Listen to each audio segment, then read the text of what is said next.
Lakshmi Srinivasa jewelleries proprietors Duggi Srinivasarao, Duggi Abhinay, IT hub ఎదురుగా Yellandu cross road, Khammam.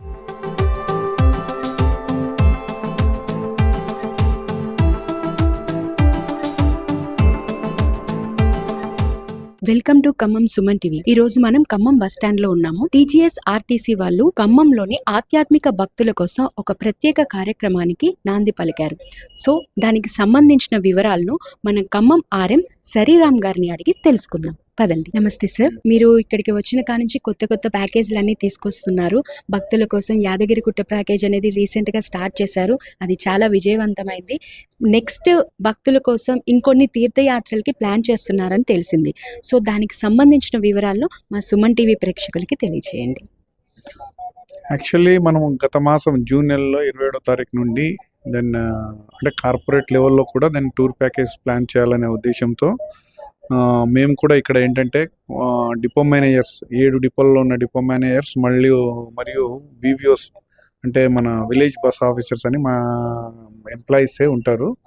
వాళ్ళందరినీ పెట్టి మీటింగ్ పెట్టడం జరిగింది. ఆ మీటింగ్లో ఏంటంటే అంటే చాలామంది ఇక్కడ ఎలా ఉందంటే ఇంకా రిటైర్ అయిపోయిన వాళ్ళు ఉంటారు, పెద్ద మనుషులు ఉంటారు. వాళ్ళకి ఏంటంటే టూర్లు వెళ్ళాలి అనుకునే వాళ్ళు ఉంటారు, కానీ ఎలా వెళ్ళాలో తెలియదు. ఒకవేళ వాళ్ళకి కార్లు ఉంటాయి కానీ దెన్ భద్రత అంటే దెన్ సేఫ్టీ పర్పస్లో వాళ్ళు ఎలా వెళ్ళాలి అని చెప్పేసి ఇవన్నీ ఉంటాయి అన్నమాట. వాళ్ళ అన్నిటిని దృష్టిలో పెట్టేసుకొని ఏంటంటే విలేజ్ బస్ ఆఫీసర్స్ ఎవరైతే ఉన్నారో వాళ్ళందరూ ఏంటంటే ప్రచారం అనేది స్టార్ట్ చేయడం జరిగింది. సో అలా మన యొక్క ఎవరైతే వాళ్ళకి గ్రూప్ ఇప్పుడు మన యాదగిరిగుట్ట టెంపుల్ ఉందనుకోండి, అక్కడ వెళ్ళాలని చాలా మంది అనడంతో ఇమ్మీడియట్ బస్సు పెట్టడం జరిగింది ఖమ్మం నుండి. దాన్ని నిండిపోవడం జరిగింది అనమాట. దెన్ అది ఆపరేట్ చేయడం జరిగింది. అలానే నెక్స్ట్ సండే అంటే ప్రతి సండే కనుక మనం పెట్టగలిగితే వెళ్ళాలనుకునే భక్తులు ఎవరైతే ఉన్నారో వాళ్ళ యొక్క చిరకాల వాంఛ అంటే మేము గుట్టకు వెళ్ళలేకపోయాము, దెన్ వెళ్ళాలి అని చెప్పేసి దాంతో దాన్ని వాళ్ళు బుక్ చేసుకోవడము. అలా దెన్ లాస్ట్ ఇప్పుడు నిన్న సండే 2 బస్సెస్ ఆపరేట్ చేయడం జరిగింది. అలా నెక్స్ట్ సండే కూడా అలానే చేస్తాము. సండే అనే కాదు, ఒకవేళ గ్రూప్ ఆఫ్ పీపుల్ వాళ్ళు తెలిసిన వాళ్ళు ఎవరైనా ఉండి కనుక దెన్ ఎక్కడైనా వెళ్ళాలనుకున్నా కూడా వాళ్ళకి మేము దెన్ బస్సు అరేంజ్ చేయడానికి రెడీగా ఉంటాము. ఇంత క్రితం ఏంటంటే ఒక బస్సు బుక్ చేసుకోవాలంటే కనుక వాళ్ళు దెన్ కంప్లీట్గా బస్సుకి సంబంధించిన పేమెంట్ చేయాలి అనేది ఉండింది. ఇప్పుడు అలా కాదు. ఆ రూట్లో మనకు ఏదైనా ఇప్పుడు సపోజ్ యాదగిరిగుట్ట మన స్వర్ణగిరి టెంపుల్ ఉంది, ఆ టెంపుల్కి వెళ్ళాలి అంటే కనుక మన దగ్గర ఓపెన్ పర్ టికెట్ ఇంత కాస్ట్ ఉందని మనం చెప్పేస్తున్నాము. అది ఆన్లైన్లో పెడుతున్నాము, రిజర్వేషన్ చేసుకుంటున్నారు. అలానే మా యొక్క వీడియోస్ ప్రచారం చేయడం అనేది జరుగుతుంది. అండ్ వీడియోస్ ఏంటంటే గ్రూప్ ఆఫ్ పీపుల్ యొక్క వాట్సాప్లు ఉన్నాయి వాళ్ళ దగ్గర చాలా. ఇక్కడ వాట్సాప్ గ్రూప్స్ అనేది ఇప్పుడు ఈ మధ్యలో బాగా క్రియేట్ అయింది కాబట్టి అందరి గ్రూప్లలో పెట్టడం జరుగుతుంది. సో వాళ్ళు చాలా సంతోషంగా ముందుకు రావడం జరుగుతుంది, బుక్ చేసుకుంటున్నారు, వెళుతున్నారు. అలానే ఆంధ్రాకి సంబంధించిన వాడాపల్లి కానివ్వండి, ద్వారకా తిరుమల కానివ్వండి, దెన్ మన ఇంకా భీమేశ్వర టెంపుల్ కానివ్వండి, ఆ ఏరియాకి కూడా వెళ్ళి వస్తున్నారు. దెన్ అలాంటి చాలా ప్లేసెస్ ఇప్పుడు మనము వరంగల్లో అయితే కానివ్వండి, రామప్ప, లక్నవరము, దెన్ 1000 స్తంభాల గుడి, ఈ ప్యాకేజ్ కూడా పెట్టాము. అంటే ఇప్పుడు ఆన్లైన్ ఆర్ ఆఫ్లైనా సార్? ఇది ఆన్లైన్ బుక్ చేసుకోవచ్చు, ఆఫ్లైన్ కూడా బుక్ చేసుకోవచ్చు. అంటే రిజర్వేషన్ అయితే పెట్టాము మనం. ఇప్పుడు సో మన దగ్గర రావడం లేకుండానే ఈజీగా వాళ్ళ మొబైల్ ద్వారానే ఈజీగా బుక్ చేసుకోవచ్చు. అంటే పర్టికులర్ ఇన్ని మెంబర్స్ అని ఉంటుందా, లేదంటే ఇండివిజువల్ గా ఇప్పుడు సపోజ్ ఒక ఫ్యామిలీలో ఒక 4 మెంబర్స్ కి వెళ్ళాలనిపిస్తుంది, అలా కూడా బుక్ చేసుకోవచ్చా? లేదంటే పర్టికులర్ ఒక 30 మెంబర్స్ ఇలా అవుతేనే మేము బస్ పెడతామని ఏమన్నా ఉందా? ఇంట్లో సింగిల్ పర్సన్ నేను వెళ్ళలేకపోతున్నాను, నాకు కావాలి, అవకాశం వచ్చిన ఆయన ఒక్కరే బుక్ చేసుకోవచ్చు. నాట్ 2 3 అని ఏం చెప్పడానికి లేదు. సో దెన్ ఆ ఒక్కరినే ఆయన చేసుకోవచ్చు అనమాట. ఆ ఫెసిలిటీ అయితే మేము క్రియేట్ చేస్తున్నాము. ప్రస్తుతానికి అంటే ఎన్ని ఏరియాస్ అనేది బస్ అనేది వెళ్తుందండి? ఇప్పుడు మనకి యాదగిరిగుట్ట మన స్వర్ణగిరి టెంపుల్ ప్లాన్ చేశాము. అలానే మన రామప్ప టెంపుల్ అండ్ 1000 స్తంభాల టెంపుల్ వరంగల్కి సంబంధించిన ప్లాన్ చేశాము. ఈ వాడపల్లి అండ్ మన ద్వారకా తిరుమల అండ్ భీమేశ్వర స్వామి టెంపుల్ వీటికి ప్లాన్ చేశాము మనము. అలానే ఇప్పుడు అరుణాచలం రేపు స్టార్ట్ అవుతుంది. సో దెన్ నేనేమంటున్నా అంటే మేము ప్లాన్ చేయడమే కాదు, మీరు ఎక్కడైనా వెళ్ళాలి అని మీ కోరిక అంటే దాన్ని కలిగి ఉన్న వాళ్ళు ఎవరైనా ఉంటే ముందుకు వస్తే కనుక మా వీడియోస్ ఎవరైతే ఉన్నారో తెలిసిన వాళ్ళకి మీరు చెప్పగలిగితే కనీసం ఆ డిపో మేనేజర్తో మాట్లాడినా, అక్కడ ఉన్న వాళ్ళతో ఎవరితో కాంటాక్ట్ నెంబర్స్ ఇస్తూనే ఉన్నాం మేము ఫ్రీక్వెంట్గా న్యూస్ పేపర్లలో. అలా ఒకవేళ మాట్లాడినా ఆ నంబర్ని మీరు పక్కన పెట్టుకొని వాళ్ళతో మాట్లాడినా మీ యొక్క వెళ్ళాలనుకునే మీ సంకల్పం ఏదైతే ఉందో, మీ కోరిక ఏదైతే ఉందో ఆ కోరికను నెరవేర్చడానికి ఆర్టీసీ దాన్ని ఎల్లవెళ్ళలా మీతో పాటు ఉంటుంది. మిమ్మల్ని మీ యొక్క కళని సాకారం చేయడానికి రెడీగా ఉంటుంది. అంటే పర్టికులర్‌గా ఎవరైనా గైడ్ అలా ఉంటారా? లేదంటే ఓన్లీ డ్రైవర్ అలా ఒక్కలే వస్తారండి? అంటే మెయిన్‌గా అయితే సింగిల్ బస్ పోతే డ్రైవర్, మంచి డ్రైవర్, ఆ ఏరియా ఆ పర్టికులర్ ప్లేసెస్ అన్నీ తెలిసిన వాళ్ళే అని పంపిస్తాము. ఆ డ్రైవర్ ఎంచక్కా తీసుకొస్తారు. ప్రీవియస్ ఇప్పుడు దగ్గర మనం 16 బస్సులు ఆపరేట్ చేశాము. అందులో మాకు వచ్చిన ఎక్స్పీరియన్స్ ఏంటంటే అండ్ ప్యాసింజర్ ఫీడ్బ్యాక్ ఏంటంటే మమ్మల్ని చాలా బాగా తీసుకొచ్చారు అనేది ఫీడ్బ్యాక్ ఉంది. ఆ ఫీడ్బ్యాక్ తోనే దాన్ని ఆ డ్రైవర్లను పంపిస్తారు. 2-3 బస్సులు ఉన్నాయనుకోండి, వాడపల్లికి పోయాయి మొన్న 3 బస్సెస్ సత్తుపల్లి నుండి ఆపరేట్ చేశాము. ఒక సూపర్వైజర్ ని స్పెసిఫిక్ గా పంపించాము. దెన్ వాళ్ళకి ఏంటంటే ఈ బస్సులో వెళ్ళడం వలన నియర్ టు మన టెంపుల్, ఆ టెంపుల్కి వెళ్ళిపోతున్నారు, ఆ టెంపుల్లో దర్శనాలు చేసుకుంటున్నారు. అలానే అగైన్ ఇమ్మీడియట్లీ దెన్ బస్సులోకి వచ్చి కూర్చుంటున్నారు. వాళ్ళకి కావాల్సిన హోటల్ దగ్గర ఆగుతున్నారు, అక్కడ భోజనం చేసుకున్నారు, రిఫ్రెష్ అవ్వాల్సిన వాళ్ళు రిఫ్రెష్ అవుతున్నారు, అగైన్ మళ్ళీ నెక్స్ట్ టెంపుల్కి వెళ్తున్నారు. అంటే ఈ 2-3 టెంపుల్స్ ఏదైతే ఉన్నాయో అవి బస్సు లేకుండా ఇండివిజువల్గా వెళ్ళినా కూడా దర్శనం చేసుకోవడం వాళ్ళకి అసాధ్యంగా ఉంది. దాన్ని మేము సుసాధ్యం చేస్తున్నాం. అంటే మినిమం ఎన్ని డేస్ ఉంటుంది ఇది? ఇప్పుడైతే దాన్ని మనము 2 daysకి ప్లాన్ చేస్తున్నాం. 48 hours తీసుకొని వెళుతున్నాము. ఎవరైనా లేదు మాకు ఇట్లా 3-4 days ప్రోగ్రామ్ కూడా కావాలి, ప్లాన్ ప్లేస్ అని పోదాం అన్నారనుకోండి, దాన్ని మేము ప్లాన్ చేస్తాము. ఇప్పుడు రేపు ఫ్యూచర్‌లో అంటే ఇక్కడనే కాకుండా ఏదైనా తీర్థయాత్రకి లైక్ కాశీ కానీ, రామేశ్వరం కానీ అలాంటి ప్యాకేజ్‌లు కూడా వచ్చే ఛాన్స్ ఏమైనా ఉందా? దూరము ఉన్న వాటికి అంటే దాన్ని అది ప్లాన్ చేసుకోవాలి. ఎందుకంటే ఇంటర్ స్టేట్ ఇష్యూస్ వస్తాయి కాబట్టి అవి ఒక్కసారి ఉంటే దాన్ని ఫర్దర్గా ఎట్లా ప్లాన్ చేయాలని చూసుకొని దాని తగ్గట్టుగా ప్లాన్ చేస్తాము. ఇప్పుడు అరుణాచలం ఉంది. అరుణాచలానికి 3-4 days ప్రోగ్రామ్. 8th రోజు బయలుదేరుతుంది, 8th, 9th, 10th మళ్ళీ 11th బ్యాక్ వస్తారు. సో అరుణాచలంలో ఏం చేస్తున్నామంటే మన కాణిపాకం టెంపుల్ దర్శనం ఉంటుంది. ఇప్పుడు 8th రోజు ఈవినింగ్ ఇక్కడ నుండి బయలుదేరుతారు. దెన్ 9th మార్నింగ్ అక్కడ రీచ్ అవుతారు కాణిపాకంలో.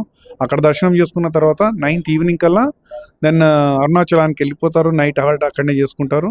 మార్నింగ్ వాళ్ళకి గిరి ప్రదక్షిణ అయిపోయిన తర్వాత అగైన్ దర్శనం చేసేసుకొని వస్తే మళ్ళీ ఈవినింగ్ బస్ స్టార్ట్ అయిపోయి నెక్స్ట్ డే మార్నింగ్ ఇక్కడికి వచ్చేస్తుంది అనమాట. ఈ ప్యాకేజ్ సంబంధించిన అంటే కాస్ట్ కానీ అంటే పర్సనల్‌గా ఎలా ఉంటుంది? పిల్లలకి ఎంత? పెద్దవాళ్ళకి ఎంత? అది మనము నార్మల్ టికెట్ ట్రావెల్ చేసేటప్పుడు ఏదైతే ఫేర్ ఉందో అదే ఫేర్ క్యాలిక్యులేట్ చేస్తున్నాము. అదే మన తిరిగే కిలోమీటర్స్ వాటి మీద జనరల్గా ఇప్పుడు సపోజ్ ఇక్కడ నుండి హైదరాబాద్ పోతున్నాము, 520 రూపీస్ ఛార్జ్ ఉంది ఏసీ బస్, అదే ఛార్జ్ వసూలు చేస్తాము. అంటే నార్మల్ డీలక్స్ బస్‌లా super luxury or AC buses? ఇప్పుడు మనం ఆపరేట్ చేసేది అరుణాచలానికి super luxury buses, remaining deluxe buses. ఒకవేళ ప్రయాణికుల కోరిక మేరకు ఇంకా మా యొక్క సూపర్ లగ్జరీ కావాలి అంటే సూపర్ లగ్జరీ పెడతాము. లేదు దెన్ రాజధాని బస్సు కావాలంటే రాజధాని బస్సు కూడా పెడతాము. మేము ఏంటంటే వాళ్ళ కంఫర్టు, ఎకనామికల్గా కాస్త ఛార్జ్ కూడా దెన్ తక్కువ ఉండేలాగా ఉండాలనే ఉద్దేశంతో దెన్ డీలక్స్ సీట్ బాగుంటుంది అండ్ కంఫర్ట్గా ఉంటుంది అనే ఉద్దేశంతో అది పెట్టడం జరిగింది. దానికి మంచి ఆదరణ ఉంది. ఒకవేళ ఫ్యూచర్లో సూపర్ లగ్జరీ కావాలి, రాజధాని కావాలి అంటే కనుక అవి కూడా ప్లాన్ చేస్తాం. అసలు ఈ ప్రోగ్రామ్ స్టార్ట్ చేయాలని ఎందుకు ఆ థాట్ ఎలా వచ్చింది? ఇది అంటే ముందుగా అయితే మా ఎండి గారి దగ్గర నుండి వచ్చిన ఐడియా, మా ఎండి గారి మైండ్లో నుండి వచ్చిన ఐడియా. బట్ ఆ ఐడియాని మేము జస్ట్ తీసేసుకున్నాము. అండ్ ఇక్కడ ఏంటంటే మా యొక్క టీం అనమాట, ఈ వివిఓస్ కానివ్వండి, ట్రాఫిక్ సూపర్వైజర్స్ కానివ్వండి అండ్ డిపో మేనేజర్స్ అందరం కలిసి ఒక టీం లాగా చేసేసుకొని ప్రతి విలేజ్, ఇప్పుడు నిజంగా చెప్పాలంటే అంటే ఈ ఒక ఈ ఐడియాని ఏంటంటే డిపో మేనేజర్స్కి ఇచ్చాము ముందు. సో మా డిపో మేనేజర్స్ అంటే వాళ్ళ లోకల్ ప్రయారిటీని బట్టి ఎక్కడెక్కడ వెళ్ళాలని అనుకుంటున్నారో ఆ ఏరియాకి సంబంధించిన ప్లానింగ్ వాళ్ళు ఇచ్చింది, డిపో మేనేజర్స్ ఇచ్చింది. సో అలా కొన్ని ఏరియాస్లో ఏంటంటే మేము వీడియోస్తో డిస్కస్ చేసినప్పుడు మేము పెట్టినాయి అందరు కలిసి ఒక టీం లాగా ప్లాన్ చేసేసుకొని ఇక్కడ ఈ ఖమ్మం అంటే ఉమ్మడి ఖమ్మం జిల్లాలో ఎక్కడెక్కడ వెళ్తారు, ఎక్కడెక్కడ వెళ్ళాలి అనుకుంటే మనం అక్కడికి బస్సు అరేంజ్ చేయాలని ప్లాన్ చేశాము. దాని తగ్గట్టుగా ఆపరేట్ చేస్తున్నాము. ఇన్ ఫ్యూచర్లో ఒకవేళ ఇంకా దెన్ డిఫరెంట్ ప్లేసెస్ కావాలని అడిగితే కనుక పంపిస్తాం. రేపు ఇప్పుడు బోగొత్తా వాటర్ ఫాల్ ఉంది, రేపు పర్ఫెక్ట్గా ఫ్లో అవుతున్నప్పుడు వర్షాలు బాగా పడి అక్కడ కావాలంటే అక్కడ బస్సెస్ అరేంజ్ చేస్తాము. చాలామంది వెళ్ళలేరు, అందరికీ కార్లు కానీ కారు వెళ్ళినా అక్కడ దగ్గర వరకు వెళ్ళలేదు. సో అదే బస్సు ఉందనుకోండి, ఆటోమేటిక్గా దగ్గర వరకు వెళుతుంది, అక్కడనే బస్సు ఆపుతుంది. దెన్ చక్కగా వాళ్ళు అక్కడ ఎంజాయ్ చేసుకొని మళ్ళీ అగైన్ బ్యాక్ రావచ్చు. సో ఇప్పుడు తీర్థయాత్రకి 2-3 డేస్ వెళ్తున్నారు. ఫుడ్ స్టేయింగ్ ఓన్లీ ద పర్సన్‌దే మొత్తం అంతా. ఓన్లీ ఎవరి ట్రావెలింగ్ చార్జెస్ మాత్రమే మీరు రెస్పాన్సిబిలిటీ. ఫుడ్ స్టేయింగ్ అంతా వాళ్ళదే.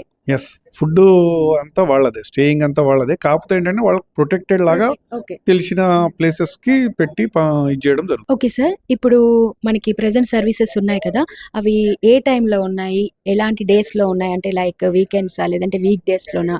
వాటి నేమ్స్ అవి ఎలా ఉన్నాయి? ఏ వారాలలో ఉన్నాయి? కొంచెం మాకు చెప్తారా సార్? అంటే ఇప్పుడు మనం ఏంటంటే వీకెండ్స్లోనే పెడుతున్నాము, ఫ్రైడే, సాటర్డే, సండే. కొంతమంది ఏంటంటే వాళ్ళ కన్వీనియంట్ టైం ఏదైతే చెప్తున్నారో ఆ రోజుల్లో అరేంజ్ చేయాల్సి వస్తుంది. కాబట్టి మ్యాక్సిమం వీకెండ్స్లోనే అరేంజ్ చేస్తున్నాము. ఇప్పుడు యాదగిరిగుట్ట ఉందనుకోండి, అది సండే రోజే పంపిస్తున్నాము. రిమైనింగ్ ఏంటంటే వాడపల్లి, మన ద్వారక, తిరుమల అవన్నీ ఏం చేస్తున్నామంటే దాన్ని ఫ్రైడే రోజు ప్లాన్ చేస్తున్నాము.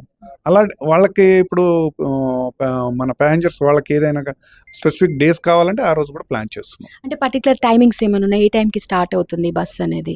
అంతా వాళ్ళ టైం, అంటే వాళ్ళ రిక్వైర్మెంట్ ప్రకారమే ప్లాన్ చేస్తున్నాము. ఎందుకంటే అక్కడ దర్శనం కావాలి, మళ్ళీ వెనక్కి రావాలి, ఇవన్నీ చూసేసుకొని దానికి తగ్గట్టుగా ప్లాన్ చేసి పెడుతున్నాం. ఓకే. దీనికి సంబంధించి కాంటాక్ట్ అవ్వాలంటే ఏదైనా ఫోన్ నెంబర్ కానీ, లేదంటే ఇక్కడికి టోల్ ఫ్రీ నెంబర్ కానీ ఏదైనా ఉందా సార్? అంటే కన్సర్న్ అక్కడ డిపోస్లో మనము యొక్క విబిఓస్ నంబర్స్ ఇస్తున్నాము, అలానే డిపో మేనేజర్ నంబర్ ఇస్తున్నాము. దెన్ అక్కడ ఉన్న సిఐ సూపర్వైజర్స్ ఉంటారు కదా, ట్రాఫిక్ సూపర్వైజర్స్, వాళ్ళ నంబర్లు ఇస్తున్నాము. వాళ్ళకి కాంటాక్ట్ చేస్తున్నారు. ఫైనల్‌గా ఖమ్మం ప్రజలకి డిపో నుంచి మీరు ఏం చెప్పదలుచుకున్నారు? నేను ఇంత క్రితమే చెప్పాను, చాలా మందికి చాలా కోరికలు ఉంటాయి. నేను పుణ్యక్షేత్రానికి వెళ్ళాలి, ఈ టెంపుల్కి వెళ్ళాలి అని చెప్పేసి. అలాంటి దర్శనాలు చేసుకోకుండా పాపం కోరికల్లాగానే మిగిలిపోయే స్టేజ్లో ఉన్నవాళ్ళు చాలా మంది ఉంటారు. ఎందుకంటే వెహికల్స్ ఉన్నా కూడా సేఫ్టీ పరంగా భయపడి. సో అలాంటి వాళ్ళందరి కోసం ఏంటంటే ఆర్టీసీ మీకోసం ఉంది. మీరు ఎక్కడైనా కావాలంటే దాన్ని మీరు మా యొక్క విబిఓస్ కానీ, మా డిపో మేనేజర్స్ కానీ, సూపర్వైజర్లని మీరు సంప్రదించగలిగితే మీరు ఎక్కడికి వెళ్ళాలనుకుంటే అక్కడికి మీ యొక్క తీర్థయాత్రని, మీ యొక్క కళని నిజం చేయవలసిన ఆర్టీసీ సహకారం చేస్తుందని నేను కోరుకుంటున్నాను. Okay sir. Thank you.